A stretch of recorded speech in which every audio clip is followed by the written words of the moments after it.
नमस्कार। बहुत स्वागत है आप सभी दर्शकों का मीन राशि के लिए गुरु गोचर के इस वीडियो में।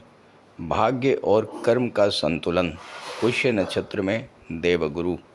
जी हाँ, ग्रहों के महामंत्री, देवताओं के गुरु देवगुरु बृहस्पति 2 जून से अपनी उच्च की राशि कर्क राशि में गोचर कर रहे हैं और 18 जून को नक्षत्र परिवर्तन करते हुए जीवन में एक बड़ा मोड़ लाने जा रहे हैं।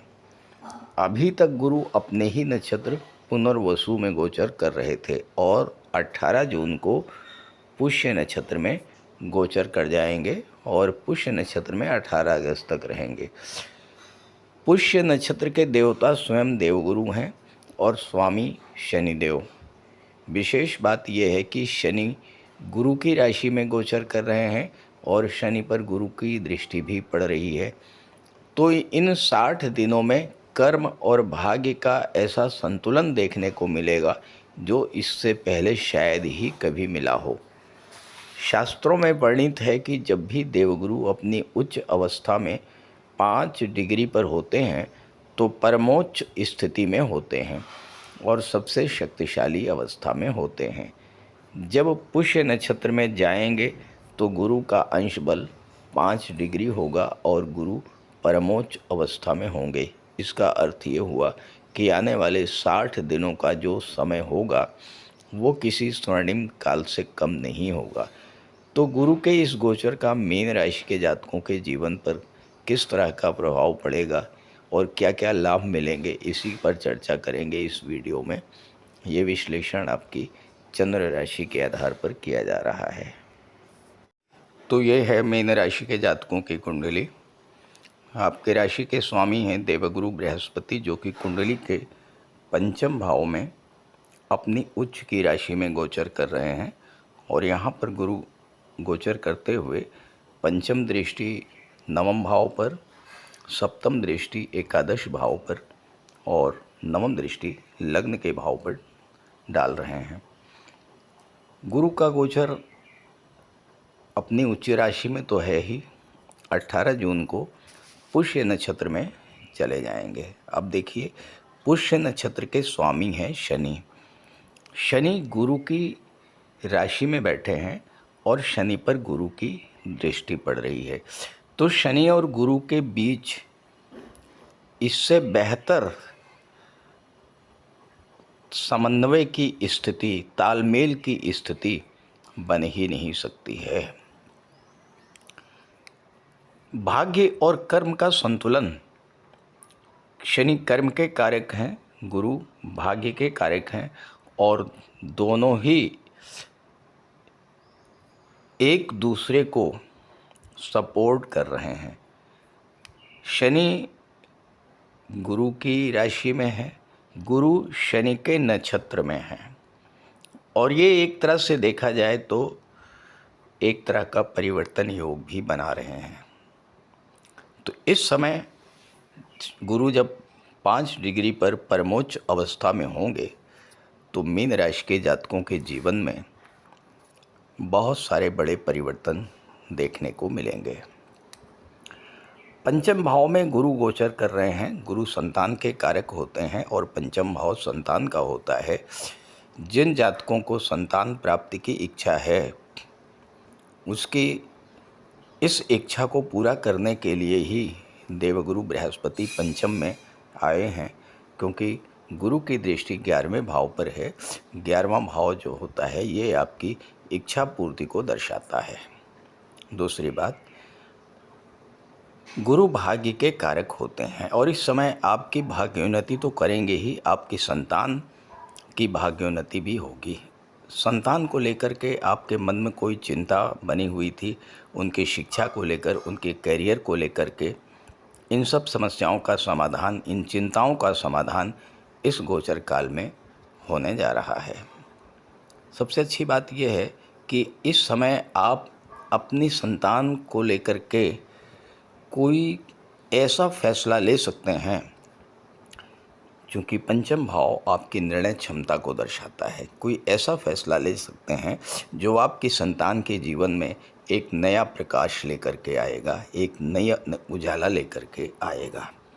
दूसरी बात, जो लोग किसी क्रिएटिव फील्ड से जुड़े हुए हैं या शिक्षा के क्षेत्र से जुड़े हुए हैं या शेयर मार्केट से जुड़े हुए किसी काम में आप लगे हुए हैं, तो यहाँ पर देवगुरु का आना उन सभी कार्यों में शुभता लेकर के आएगा।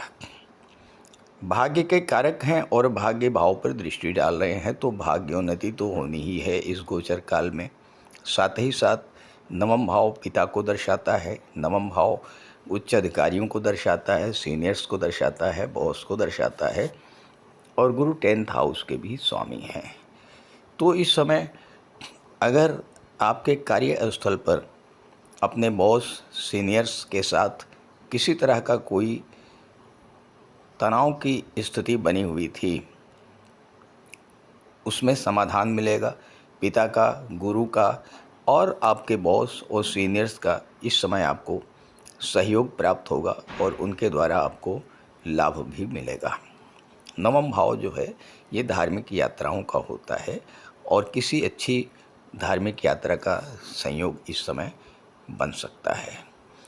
अपने गुरु के आशीर्वाद से आप अपने भाग्य को जागृत कर पाएंगे और भाग्य का साथ मिलने से, चूँकि कर्म के कारक शनि हैं, शनि एकादश के भी स्वामी हैं और द्वादश के भी स्वामी हैं, तो 11वां भाव भी जागृत होगा और जब 11वां भाव जागृत होगा तो आपको इच्छा पूर्ति धन के रूप में प्राप्त होगी। 11वां भाव आपके इनकम को दर्शाता है, आपके फ्रेंड सर्किल को दर्शाता है। यहाँ पर गुरु की दृष्टि भी पड़ रही है और 11वें के जो स्वामी हैं शनिदेव, उन पर भी गुरु की दृष्टि पड़ रही है। तो गुरु और शनि दोनों का प्रभाव 11वें भाव पर पड़ रहा है। तो कोई इच्छा आपकी जो काफ़ी दिनों से आप पूरा करने के प्रयासरत हैं लेकिन पूरा नहीं कर पा रहे थे, उस तरह की इच्छाओं को आप इस समय पूरा कर पाएंगे। कार्य सिद्धि की प्रबलता इस समय बढ़ेगी। 11वां भाव आपके सोशल सर्किल को दर्शाता है और ये गुरु की दृष्टि, गुरु विस्तार के कारक होते हैं, तो आपके सोशल सर्किल का विस्तार भी होगा। नए फ्रेंड्स, नए मित्र आपको मिलेंगे। साथ ही साथ आपका सामाजिक दायरा बढ़ेगा। लोगों से मिलना जुलना, लोगों को राय देना, लोगों को गाइड करना, लोगों को शिक्षा देना, इस तरह का कार्य इस समय आप करेंगे। गुरु की दृष्टि आपके लग्न पर पड़ रही है और यहाँ पर शनि बैठे हुए हैं। शनि का स्वभाव है कि किसी भी कार्य को धीमा कर देते हैं, तो आपके स्वभाव में भी एक आलस्य, एक धीमापन आया हुआ है, उसको समाप्त करेंगे देवगुरु। किसी निर्णय को लेकर के, किसी बात को लेकर के आप लंबे समय से कोई डिसीजन नहीं ले पा रहे थे, उलझे हुए थे, ये करें ये ना करें, ऐसी स्थिति बनी हुई थी, अनिर्णय की स्थिति बनी हुई थी, तो गुरु की दृष्टि पड़ते ही आपके मन में ज्ञान का प्रकाश जागृत होगा और आप सही डिसीजन पर पहुंच पाएंगे। क्योंकि शनि 12वें भाव के भी स्वामी हैं, तो विदेश से संबंधित जो भी कार्य आपके अधूरे हैं वो कार्य भी इस समय पूरे होंगे। साथ ही साथ अगर आप मेडिकल फील्ड में काम कर रहे हैं, लॉ के फील्ड में काम कर रहे हैं या कोई योगा सेंटर चलाते हैं, तो ऐसे कार्य जो है या एक्सपोर्ट इंपोर्ट का कार्य है, इन सब कार्यों के लिए गुरु का गोचर बेहद लाभ की स्थिति लेकर के आने वाला है। गुरु और शनि का समन्वय, भाग्य और कर्म का समन्वय, जब भाग्य और कर्म दोनों साथ साथ चलते हैं तो आपके सभी कार्य बहुत ही आसानी के साथ पूरे होते चले जाते हैं। किसी भी कारण से किसी भी कार्य में जो देरी लगातार होती जा रही है, तो गुरु की दृष्टि शनि पर पड़ने के कारण, चूँकि गुरु इस समय अतिचारी अवस्था में है, तो अतिचारी का मतलब होता है अत्यंत तीव्र गति से गतिमान होना। तो आपके कार्य जो रुके हुए थे उनमें तेज़ी आएगी और बहुत तेज़ी के साथ इन 2 महीनों में आपके वो सभी कार्य पूरे होंगे। तो बहुत ही अद्भुत और विलक्षण गोचर है। इस गोचर का लाभ उठाइए। ये वीडियो, ये जानकारी अपने साथियों मित्रों को ज़रूर शेयर कीजिएगा। भगवान विष्णु की आराधना कीजिए, विष्णु सहस्त्र नाम का पाठ कीजिए और अगर हो सके तो गुरुवार का व्रत रखिएगा, विशेष लाभ होगा। ये तो एक जनरल प्रेडिक्शन हुआ। अब मीन राशि के करोड़ों जातक हैं, तो क्या सभी के लिए एक जैसा ही फल मिलेगा? ऐसा बिल्कुल नहीं है। तो अगर आप अपनी जन्म कुंडली के आधार पर जानना चाहते हैं कि आपको इस गोचर का किस तरह का फल मिलेगा, तो इसी वीडियो के डिस्क्रिप्शन बॉक्स में मैंने अपना व्हाट्सअप नंबर दे दिया है। स्क्रीन पर भी मैं अपना नंबर दे रहा हूँ 9058144128। आप इस पर संपर्क कर सकते हैं। नमस्कार।